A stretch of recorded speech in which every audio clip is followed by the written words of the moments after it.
Welcome to our technical difficulties. Yes. Oh. Oh my gosh, right on time. Can you hear the sirens? Somebody's going to get saved. That'll preach. That'll preach. Excuse us while the ambulance goes by. Sorry we're late. We had technical That. Can't talk. Can't record. Can't live stream. For whatever reason, the take one. Oh, here comes another. It was probably good that our first take didn't go because the first words out of my mouth were crap. That's not what you want live. You could probably catch it. I hit the wrong button. Our less than 2 minutes broadcast is on YouTube. Take one is on YouTube. So if you want to check that out, just hop on over. Yes. And but for whatever reason, StreamYard disconnected from Facebook, but Take Two is working, and so I'm glad about that. We had warnings yesterday telling us that our account was disconnected, and I fixed it, but clearly there was still a glitch. Certainly do hate a glitchy morning.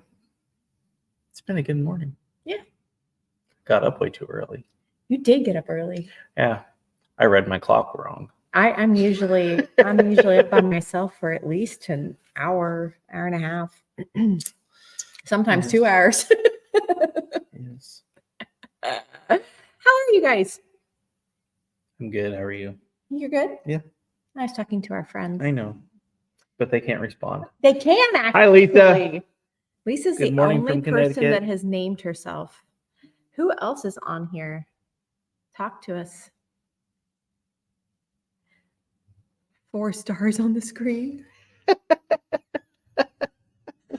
What? It's censoring. It's censoring crap.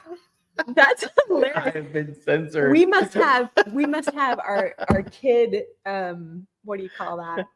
Kid stuff up on YouTube. Like it's, what do you call that? I don't even. The settings must be set to like juvenile or something. Juvenile. That's me. That is him, but real juveniles don't use the word CRAP. It's true. I literally had to spell in my head just now, like what'd she spell? Look, it's Mike and Christy. Rainy, dreary day. Lisa, it is here too. We've synced up. Yep. We've synced up. It's rainy and dreary, and I am over it. Morning, Christy and Michael and Jeffrey. I get them all. It really did. It censored. Did it censor my spelling even? That's hilarious. Wait, I want to watch it. Censored. Crap.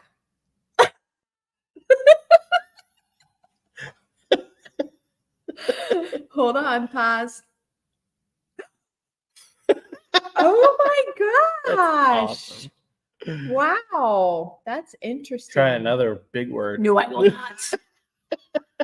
I don't talk like that. She doesn't. Sometimes. I've I heard will her. confess. Sometimes less than words fly out of my mouth, but I have to be really, really, really out of control. Here's the thing. If you cuss a lot, it doesn't mean a whole lot. But when you do say a naughty word like Angie does every once in a blue moon, it's serious business. You better pay attention. Yep. So I've learned that in potty words in 28 years of marriage. Potty words. By the way, we celebrated our birthday this last week, May 11th, 28 years of marriage. I think we talked about that last week. We put everybody on notice. Yeah, but we actually 28. Yeah. Yeah. We call it our birthday. We got married the day before Mother's Day. Don't do that, guys. No, it's a bad idea. It's expensive. Oh, knock it off. Knock it off. Mike, no potty words. Sorry, Mike. No, that's why I said that. Oh. Not the spelling. It didn't censor my spelling. So if we want to use inappropriate language without it being censored, we have to spell it. That's what I'm picking up from that. I actually failed a grade in school because of spelling. Oh, hilarious. So if I start spelling, you just have to use your prophetic senses to see what I'm actually trying to say. Oh my gosh, that's enough. Yes, ma'am. All right. She's like my mom. You know what I meant. Okay. Caught that. I love you, Mom. Okay, so what are we talking about this morning? I don't know. What are we talking about? Mothers. Gosh. So on Sunday know. we celebrated Mother's Day, and God's idea of celebrating Mother's Day is to offer a prophetic warning, and we thought that we would actually like break that down a little bit, like why the warning, why God, like why the sentiment of a warning on the cherished Mother's Day, right? And I think that God is interested in putting his creation back in order. I think that's why. And we've gotten out of order, and in our grasping for power and authority, we've gotten out of order. And so for those of you that were here on Sunday morning, this is going to be a little bit on repeat, but we are going to have the opportunity to break it down a little bit and more than what we had time for on Sunday, though we could have taken time. We did not. So I'm just going to read what it is that God had to say on Sunday, and then if you want to like push pause, you just go ahead and push pause, and then we'll pick it back up. Okay. Hold on. Push pause on what? On me reading this. Oh, I got you. Okay. She pointed that way. I'm like, what?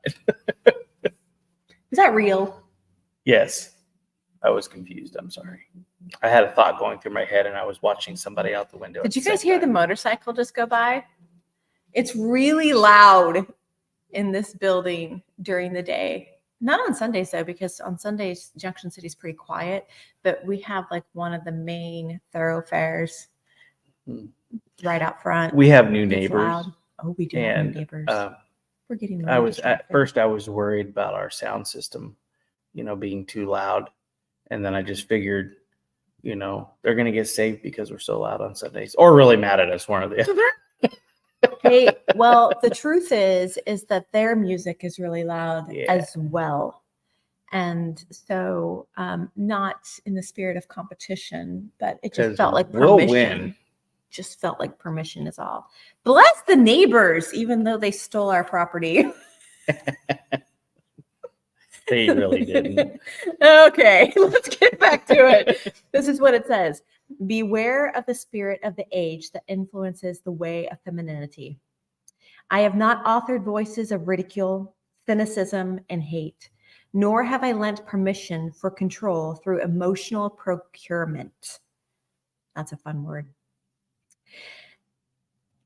And I knew that God was talking about, women in the church, mothers in the church, and how we have gone about reaching for positions and authority and power. And I don't know if you guys know it, but there's a whole lot of jostling for position among the women folk in the church. If you don't know that, well, just count your blessings, okay? Count your blessings. And so what God had really shown me through this was a picture, and it was honestly kind of grotesque. And to be very clear, there were no specifics behind this. It was just really more of seeing of just an overall view of things. But God was showing me collared men who were wearing, honestly, they were dog collars, and they varied in type and style and color, from really thick black leather with spikes on it to just more your sporty dog collar looks, to then the really thin bedazzled kinds of collars. And it was interesting because each of these collars really represented the significant other in these men's lives. And I knew immediately, you know, what it was that God was getting at. And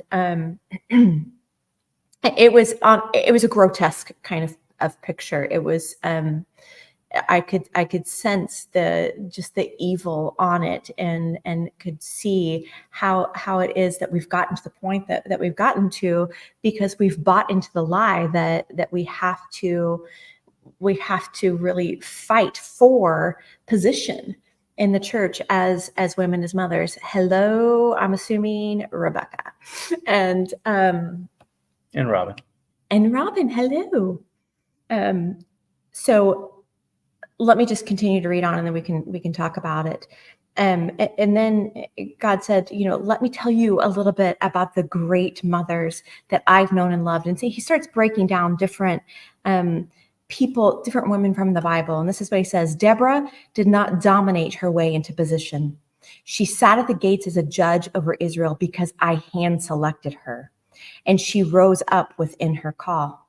She did not seduce, employing emotional or sexual influence.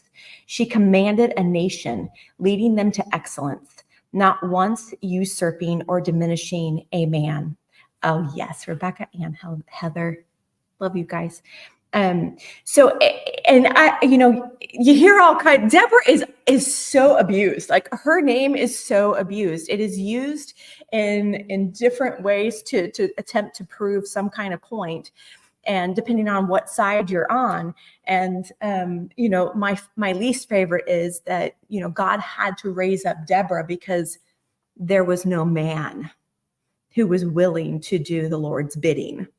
And that is like, so it's just so offensive to, that's a serious issue of unbelief, that God actually cannot move the hearts of kings like he says he can. It's an issue of unbelief. If we really believe that God had to default to Deborah because he just couldn't move the hearts of kings well. Mm-hmm. And it's kind of gross. It's like his first choice was a man, not a woman. Yeah. And that's insulting. You've just insulted half of his creation by actually going there. Yeah. She was the right person at that time. That's why he chose her. Not because he had other choices first and then he defaulted to her. That's insulting. And I mean, she owned. I'll get really mad.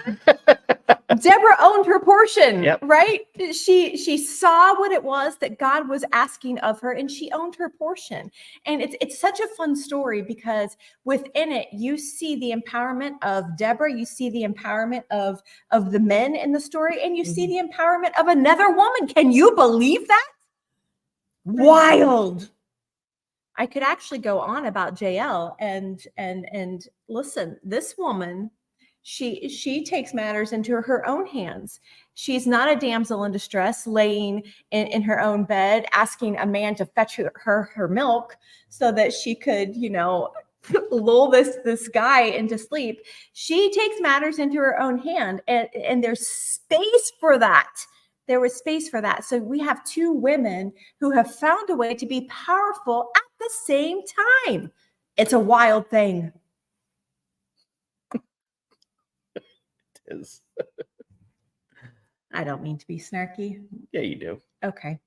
Naomi, a woman of tragedy, left alone by disobedience and death. She did not allow shame a voice, and she certainly did not use her trauma to turn eyes toward her. She returned to her roots, her home, and her people. She wasn't looking for handouts and followers. She was a mother. Understand, a mother doesn't require a crowd to transform lineage or nations. She simply requires offspring willing to accept the position and the wisdom that she has to offer.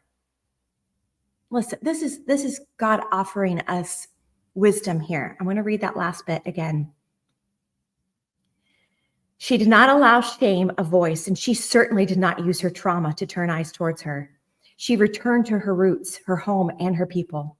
She wasn't looking for handouts or followers. She was a mother. Understand, a mother doesn't require a crowd to transform lineage or nations. She simply requires offspring, willing to accept the position and wisdom she has to offer. Whether that's physical offspring or spiritual offspring, lay hold of what God has set in your path. Now, you don't need to wait for a crowd to grow. Who is around you that is looking to be raised up? We have bought into this. I'm going to use the word crap again just because Facebook censored it. It's a crappy lie that we've bought into that we have to have like a massive crowd before we start using our influence, our authority, and our power. It's ridiculous, and it's not a mother's heart. Mm-hmm. All right. He goes on. The mother of Christ, my Mary girl, young but bold. She did not ask to be the mother of Jesus, nor was she eager for that information to be known. She dealt with slander, gossip, and much ridicule. You should have seen the way she handled herself. Knowing she had become the Ark of the Covenant changed everything. She no longer had affection for the fear of man. She delighted in the hope of glory within. Her young body changing form, unfamiliar aches and pains, not to mention the relational tension with Joseph. Yet she never barked in order or weaponized her lofty call. A humble heart is a treasure. Make no mistake, she was a fierce mother. Remember that one time she forced Jesus into his last days? Truly, a woman whose eyes gazed to and fro, knowing my delights and making a way for my desires to be known. Confusion will persist so long as my Ezers insist on emotional displays over empowerment. Look, see, and raise those up around you. Mothering is a powerful call, birthing kingdom kids through transformation. And to break down Ezer, we know that is the word that is used in Genesis when God realizes that Adam needs someone, right? He needs a helper. And Ezer is actually a powerful word and beyond just our idea of what a helper is. Ezer is a woman, a helper, ally. She is strength and a hero, one who drops everything to come running. Ezer is also known as a weapon. So before you diminish your role as a woman, as a mother, really consider what it is that God has to say about being a woman, about being a mother. We diminish the role when we are reaching for unauthorized power and authority. We reach beyond our own boundary lines, attempting to pull something in that doesn't belong to us. And quite frankly, it doesn't fit. It's like David trying to wear Saul's armor. It didn't work. Mm-hmm. David didn't need armor to fulfill the call of God on his life. He went as himself. Be careful who's in your life that's attempting to dress you up as them, rather than pushing you into your own call, into your own authority. I see women fulfilling the call on their lives by enslaving those in their compliance, and that is not our destiny. Forcing others to prove their love and allegiance by dropping all to come to their aid is not the way. It's anti-Ezer, though the placebo effect of accomplished work boasts and stands in pride. And then God led me to Proverbs 3, verses 19 and 20. It says, the Lord birthed the earth by wisdom and established the heavens by understanding. By his knowledge, the watery depths broke and the clouds dripped with dew. And we have different portions of scripture that allude to the mothering nature of God that we can point to as women and go, I'm like him. Powerful. He represents himself as a powerful mother. Jesus does the same thing when he cries out, oh, Jerusalem, how I've longed to gather you as chicks under my wings. Don't diminish the call of mothering and being a woman.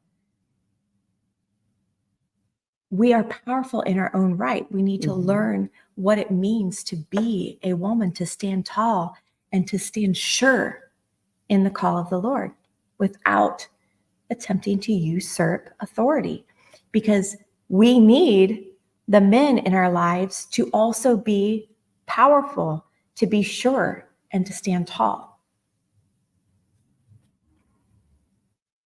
What do you have?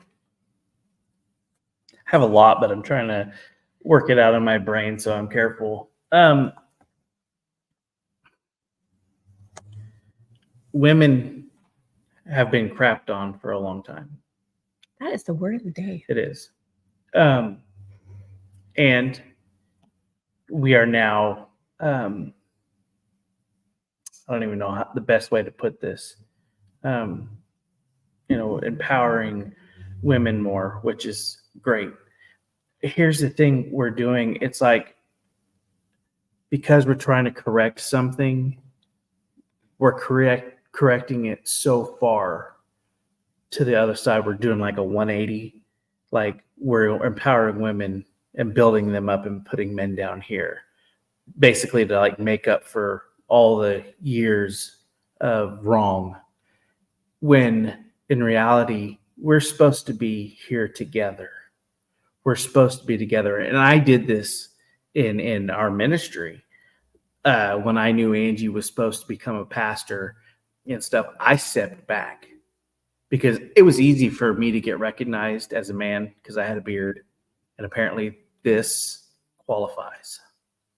Not what's in here, but this. And I thought, well, I want my wife to be recognized, so I'm going to step back and stay out of the way while she gets the recognition I thought she deserved. When in reality, we were supposed to be doing it together as equals. Not she's more powerful than me, not that I'm more powerful than her, but as equals.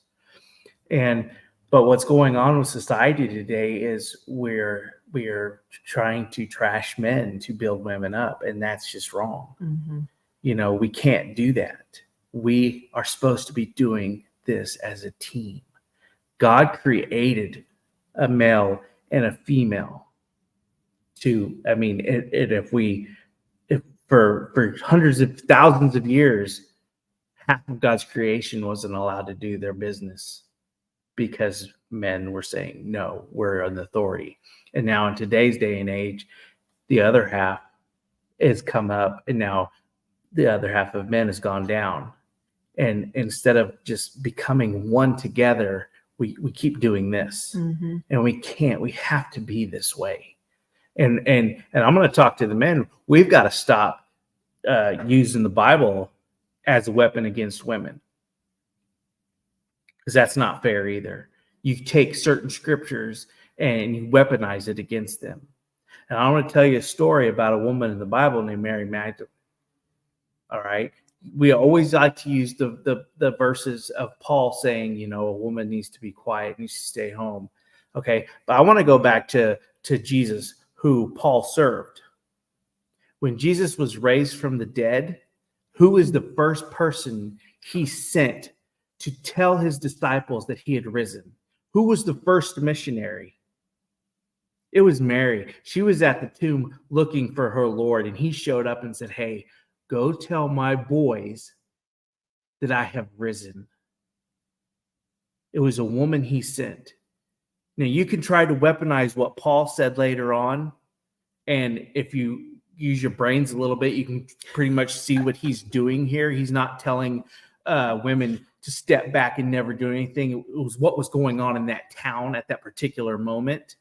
And Paul wasn't infallible. He messed up. Paul was very religious. He was Jewish. They have these rules. Pharisee. And he has these things against women. All right? Jesus didn't have that. And Jesus is the authority. Paul is not. Jesus is. And if Jesus says, the first time I'm going to send somebody to tell you that I have risen from the dead is a woman, I think we can use women in the church, in the pulpit, to teach men. Because we're supposed to be following Jesus. Paul is not our savior. Jesus is. Well, and I think I think that there's what Paul says in that one line, Little snippet. or maybe two lines, and then there was what Paul did. Paul empowered Exactly. women, and so I think that to build a ecclesiology on one or two lines that are in the New Testament and dismiss what Paul did is errant. He empowered women. He had women in places of authority, and so that today we call this complementarianism, where we love to distinguish gender roles and say that women have a place, and that is certainly not teaching men whatever. But God started talking to me about complementarianism, and it turned it on its head. He's like, you are to be a complement to those around you. Like, we do need to live complementary to those around us. I should just naturally be a complementary to John's gifts, to his strengths, and not to shrink back and not to boast. I think that right now we have one or the other, where we're either shrinking or we're boasting, and we shouldn't need to do that. And so let's take back that verbiage, and let's be complementary to one another. And that's women to women, men to men, and women to men. I mean, I think that it works all the way around. And I refuse to allow some kind of religious corner to steal this word, because we are to be complementary to one another, to work well together. And honestly, I'm going to go ahead and throw ministry to ministry. Like, why can't we be complementary? Ministry to ministry. It's like we're on separate teams fighting for the same king. Yep. Makes no sense. Yeah. And I wanted to throw another example out there. A lot of times people use, men, they're built stronger than women, and so they should dominate. And it's true. I'm stronger than my wife. Yeah. Okay. I have And I have the ability to protect her physically, but you know what she does for me? She protects me internally all the time. In my weakness, she finds the strength to protect me. And it's an equal thing. Just because I'm bigger and stronger doesn't make me the more dominant person. In fact, that bigger, stronger is actually sometimes a weakness. It's the being, and I'm not saying she couldn't kick my butt if she wanted to. I'm sure she could find that inner, Samson if she needed it. But she has an inner Samson of strength that I don't understand. And I think that makes her stronger than me, because I want to go after people verbally and physically when they insult me. And she finds it in herself to control that and to find Jesus in it. And that is just as strong as the physical John. We got to stop using, just because I'm a physically stronger than her makes me more dominant. It's the wily ones that win, guys. That's a word. The wily ones that win. Thank you. Mm-hmm. You're so sweet. I want to go back to the part where God was talking about this creating confusion. Like, as the church, when we're jostling for position in this way, and women, especially when we are wanting to be domineering and we want to collar the men in our lives and make them do our bidding, we are weakening the expression of the kingdom, and it's creating confusion. We are releasing permission for confusion to exist on the earth.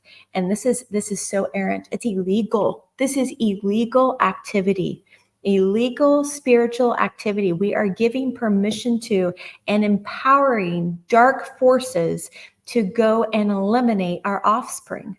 We are eliminating our offspring by allowing them to exist within confusion, gender confusion. And it's leading to, we see it everywhere. It's leading to homosexuality It's leading to gender dysphoria, mutilation. We have young people mutilating their bodies because of this confusion that's being released by the church. You have to remember that the church is not intended to be separate entities that exist on every corner throughout the nations. That's not the role of the church. We are the gates. Anything that exists in the world today does so because it has come through the gates of the church. We have a very high level responsibility that we aren't taking seriously. You got a problem with cancer in your region? Well, guess what? It came through your gates. You have the authority to disallow and allow things through your gates. And we've just not done a good job as watchmen. And so we have actually not just allowed things through the gates, but we are releasing things through the gates now, and it is creating confusion. We have young people who are so genuinely confused. I know it would be really easy for us to just categorize this as rebellion, but it's not. The rebellion, if there's any rebellion, it exists within us as the gatekeepers, as those who know. And we are responsible for leading the next generation. So if we have offspring, spiritual or otherwise, that are in our lives right now, that are in a state of confusion based on their gender, it is because we have allowed this confusion to come through our gates, and we need to do something about it. It is our responsibility. We're so busy fighting amongst ourselves for position as the church. Our religion is right. Our religion is right. Our denomination is better than your denomination. Sick. Okay, it's no better than what the political environment is here. You're a Democrat. I'm a Republican. I'm right. You're wrong. Yeah. We're supposed to be on the same team. We're supposed to be fighting battles together. And instead we're positioning ourselves to be right. Mm. And what does 1 Corinthians 13 tell us? Keep no record of wrong. We're not supposed to have a record system. Weird. Strange. Anyway, and you know, the other thing that we really need to consider, and I know that this is a huge deal in America, and I know it is elsewhere, but I'm going to speak on behalf of our own nation, that human trafficking is a massive issue right now. Sexual abuse is a massive issue, and not just in the nation, in the church. Sexual abuse is a massive issue within the church, and it has been allowed because of the confusion that we have released. Confusion attracts abusive scenarios. And what are we going to do about it? What are we going to do about it? We can sit back and judge it all day long with our slanderous words and our slanderous ideas and thoughts, or we can actually do something about it. What are we going to do? How are we going to put the kingdom on display? That's the only thing that is going to trump any of this that we have released into the atmosphere. Let's put the kingdom on display and take back what is rightfully God's. This is his creation that we're talking about. We should not be taking this lightly. We shouldn't just be going, oh, well, the world's going to hell in a handbasket. That's sick. Mm-hmm. That's a sick mentality. And I'm sorry, you are not serving God. You're serving escapism. Mm-hmm. You just become a judge when you do that stuff. You just don't care. Yeah. Never mind. I mean, honestly. I just had a mature moment. Your filter works. You really, you don't care. And we've got to get over this sweet by and by mentality. Mm-hmm. You were not made to exist in heaven. You were made for the earth. You are not going to spend all of eternity sitting on a cloud like a cherub. They don't really sit on clouds, but you know what I'm talking about. There will be a new heaven and a new earth, and you will occupy the new earth, not the new heaven. Yeah. You know, you were talking earlier about being the gate and how we keep letting stuff in. We're also a gate to bring in, but we have created, I don't even know what you want to call it. We like to simplify the people we allow into our church to let through our gate into our community. We don't want to deal with the hard ones, the ones that we find difficult. And I'm guilty of this, just like anybody else. But when Jesus was on earth, who did he hang out with? The people that the religious leaders despised, that they didn't want to be around. Mm-hmm. And we act the same way. We like to rip on the Pharisees and the Sadducees as, they're just piece of crap religious people. We act the same way. We don't want to go do the hard thing. We want to bring in the people that are going to tithe really well to the church. Oh, shoot. We want to bring in the people that won't be a problem because we're lazy. We want the yes people. We want the yes people. Because we don't even know how to love properly nowadays. We have no idea what it means to actually love. Mm-hmm. I watched this. I sent this video to our team the other day. It was a pastor. I think he's down in Texas somewhere. Oh, yeah. And he's preaching, and I don't even remember what he's talking about because it doesn't really matter. But all of a sudden, this guy just cusses right live on air. It was really loud, and it was funny from the crowd. Yeah, and the pastor's just like, it wasn't crap. No, it was bad, naughty word, big word. It would have been, you wouldn't even got dots. It would have been got like emojis. But instead of the pastor ignoring it like we would like to do or getting mad, he just said, "Hey, brother, let's not cuss." And then he started asking questions, and he found out he was a homeless man. And that one of the people in his congregation had picked this guy up to bring him to church. And then you come to find out that the guy was on the verge of stepping in front of a vehicle to kill himself because he was done. What would have happened if that pastor would have just rebuked him and said, "Don't talk like that in here"? Instead, he loved on him. He actually brought him up front, put his arm around him, cried with him. That's being Jesus to the difficult. Yeah. Not finding the yes people. It's finding the hurt and the broken, bringing them in, loving them right back into Jesus's arms. Jesus never closed his arms to those people. It's been wide open all the time. We just got to guide them right back into his arms. That's our job. And we're acting like big babies about it. Well, and it was interesting what transpired in this video is that, the pastor, he shifted direction. He even said, I was talking about, I don't even remember, it doesn't matter, because the word of the Lord just came in right there in a homeless man who was suicidal. Yeah. And the response of the people in the room was amazing. It was, but listen, let's be on guard, church. Yes. Do not reach for a Band-Aid. Because that's not the response that they kept Jesus trying had. to come up to give the guy money. They came which up and was laying generous. They were laying money thousands on of dollars the on the altar for this guy. And the pastor said, "I want to stop this for a second, because we're not just going to give him money and put him back on the street. Yeah. We're going to find the source of the pain and get it fixed. Money's not going to solve a homeless person's problem. There's something way deeper than that."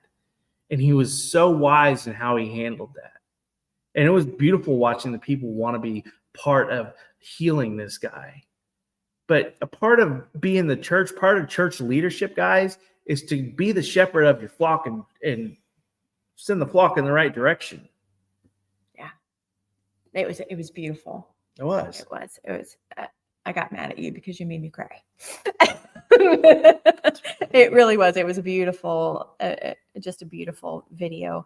I want to get back to this just briefly. Oh, did you really? I'm intrigued. Me too. Money on the altar. Gosh, we really do. We think that, especially in the Western church, we think that our money is going to solve everything, when what people really need is the depth of love. Anyway, back to this thing about the Mother's Day warning that God issued. And I'll go ahead and post it so you can read through it. But ladies, whoever you have collared in your life to do your bidding for you, you need to let them go. You need to release them so that they can be strong. You need them to be the strength that God created them to be. They do not exist to do your bidding. They do not exist to wait on you hand and foot. Mm-hmm. And it's not just women collaring men. Women collaring women in the church. I mean, you guys are nasty. I just want Cat fight. Oh my gosh. We love to talk about how men have abused women. Women abusing women in church is holy crap. If I could say that again. Oh my gosh, we should get a crap count. Crap count. We've said it Crap so jar. many times. But I'm not kidding you. I have watched women abusing other women way more than men abusing women. And it's nasty. Yeah, here's the thing, ladies. We can whine all day long about the church not empowering women, but it's actually not as true as you want it to be. Yes, there are sects of the church that do not empower women, but that's none of your business. If you are a part of that, I can't answer your questions for you because you put yourself in a situation that's not healthy for you. Get out. Outside of that, you are allowing a lie to rule your life. You are not in a scenario where you are disempowered. You're holding on to that so that you can continue to give yourself permission to be lazy. You're being spiritually lazy.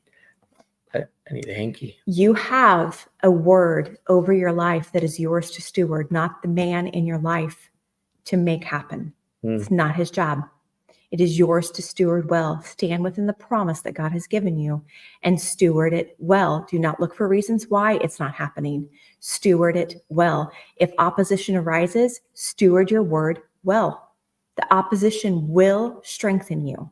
It is designed to strengthen you. God has sent the opposition. He's allowed the opposition in your life to strengthen you so that you can carry out his word. Allow God to be what complements you. He is your strength. You are not weak. You are not traumatized. You are not wounded. You are only as wounded as you want to be. My Bible tells me that in our weakness, God is strong. And that includes this wounding that you think that you're under. If you have been wounded by the hand of another woman, your job is to simply forgive. You have no idea what was going on in that person's life. And I have a feeling that you probably perceived the whole situation wrong. I know I have. I've done it time and time and time again.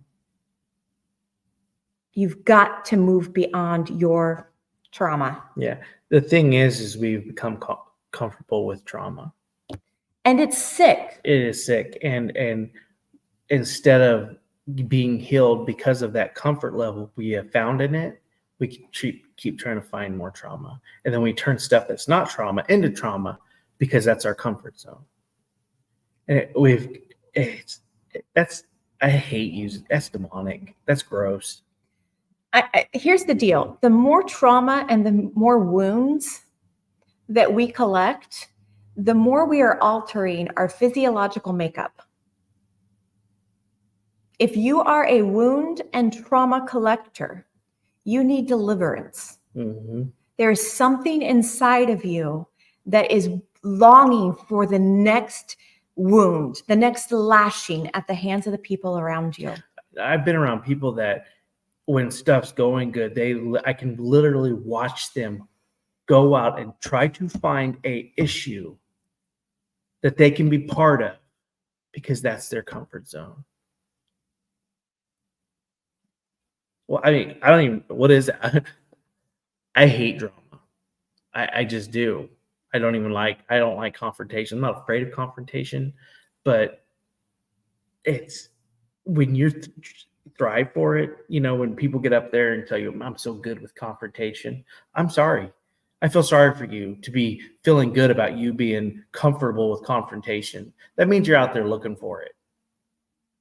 And just in case you're wondering if this is you, let me just give you some hints, some clues. If you have a conflict scenario that happens in your life and your knee-jerk reaction is to go form a coalition, this is a cyclic problem in your life. You are taking your wounds completely out of context, and you are diminishing your authority. You're collecting people around your woundedness, and you are diminishing your authority and the power of the kingdom. We have to stop. Ladies, we have to stop. This is how powerful we are. We are powerful one way or the other. Power leaks from us no matter what. What are we empowering? You're either empowering the kingdom of God, you're stretching wide the kingdom, or systems of darkness. There's two choices here. So the next time you want to emote and overreact, ask yourself, what am I about to empower? Because you are powerful. There's just no way around it. You are powerful. It's just a matter of knowing what it is that you are empowering. The next time offense comes into your life or something happens, if your first thought is not, how can this be made right? How do we both, you're supposed to be kingdom people. How do we not? It's like me getting mad at my wife. My first thought is, how do I remedy this? How do I get us back on the same page? Not, I'm going to go to my sisters now and I'm going to crap on my wife to them so that they despise her and they'll be on my side. And, eventually, hopefully we get it worked out. But if we don't, I still have these people on my side. That's gross. Our first thought, it needs to be, you know what, whatever it was, let's talk about it. Let's figure it out. Because we're one. All right. We're on the same team, guys. Men, women, same team. Nobody's better than the other. Same team. The only one that should be on the throne is Jesus. Nobody else. The only one that should be lifted up high is Jesus. Nobody else. Yeah. Ladies, and really men, all of us, if you are someone who is afraid of conflict, I want you to really ask Holy Spirit to search you, because conflict is actually a necessary part of our growth. If we don't have conflict in our lives, we're not going to grow. Mm-hmm. Conflict and opposition come into our lives to grow us. Iron sharpens iron. And so if we don't have conflict, we're just pretending. We're just pretending, and I don't know why we're gathering. What? We're like babies. Do you know what's one of the first words the baby learns? Ba, ba, ba, ba. No. No, that's not. They babble first. Okay. One of the first intelligent words they learn is no. And then we go out of our way to teach them yes. And then we can never figure out how to say no again. And there's a balance. Mm. You don't want to be a yes man. You don't want to be a no man. All right. When you know something's wrong, it's no. When you know something's right, it's yes.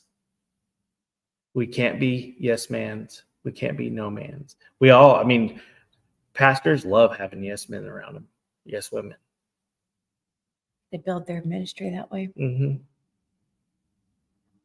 You want a ministry, you want to be a team, that means somebody tells you no. Invite conflict. Invite conflict. Yeah. Somebody tells you no, and it doesn't. Conflict doesn't have to be a war. It doesn't have to be a battle. It has to be, let's hash this out and let's get to the right solution. Not to my solution, not to your solution, to the right solution. Even if my ideas are, I was getting irritated. We were making a commercial yesterday, and I was done. I got it done in like an hour. And then Angie's like, we need to do this. And I'm like, you got to be kidding me. You want me to change all this? So then I changed it all. She's like, well, then let's do this. And I'm like, nah. But guess what? It's going to be a beautiful commercial now because I took her advice. I did the work. It happened. But I was not happy about it.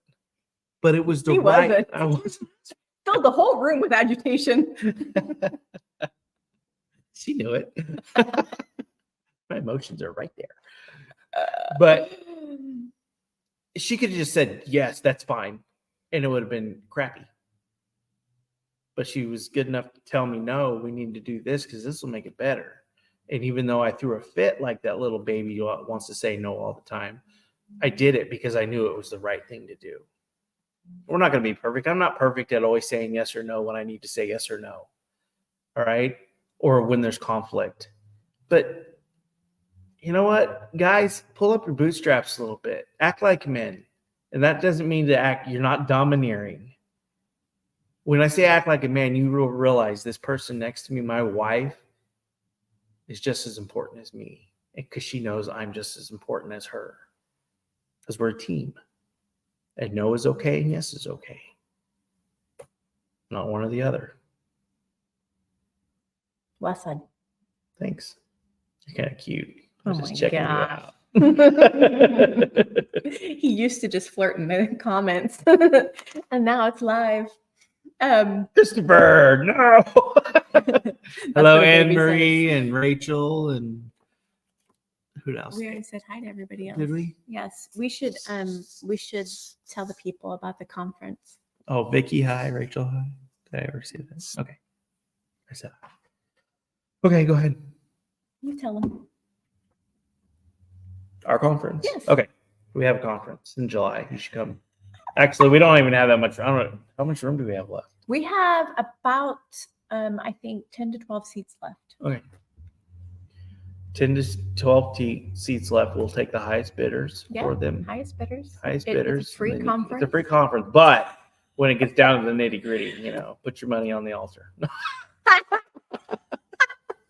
58 days. Oh my gosh. John said that with glee. And I was like, go and register. We do need to keep account because we don't have a whole lot of room and we want to, and one bathroom. That's the real issue. That's the real issue, friends, is that there's one bathroom and there's just not a whole lot of space. So please go out and register. And we are going to close registration sometime in June, probably close to a month out, because we want to be able to really be praying and contending over the people that are coming. And so we're just not going to have people slide in under the radar. You're going to have to.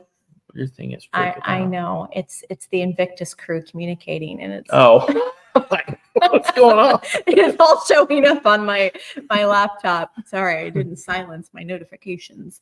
So anyway, uneditedlife.org/behold. Go get yourself registered, and also if you feel that's supposed to be done. Do it. You do it. You do this part. Which part? If you want to support. Yes. Not if you support it. Because guess what? Again, same team. Yeah. Okay, we support each other. All right. When I see, we have friends that are in Africa. I'd like to go to Africa someday, but I can't right now. But they're going, so I'm going to support them. I want to be part of that, and so we supported them. We have a friend that's going to be going down to South America. Guess what? We're going to support her. I'm not able to go. Angie's not able to go, but we can be part of that. Just because they don't go to my church, and we don't know them particularly well, doesn't mean we shouldn't support them and be part of that. Yeah. They're doing the Lord's work, people. We're doing the Lord's work. freaking support. Here's the deal. We have to learn to own our portion in every moment. And we could start a whole new teaching here, but we won't. We're just going to say this one thing and then leave. Just because we have things to do in 1 minute. Things to do. Own your portion. Your portion isn't to go, but let's lift the burden of financial issues off of those who can go. Even if you think, oh, they don't need it because they have lots of money. That's not the point. That's aggravating. This started off as support for the conference and turned into support Invictus in Kenya.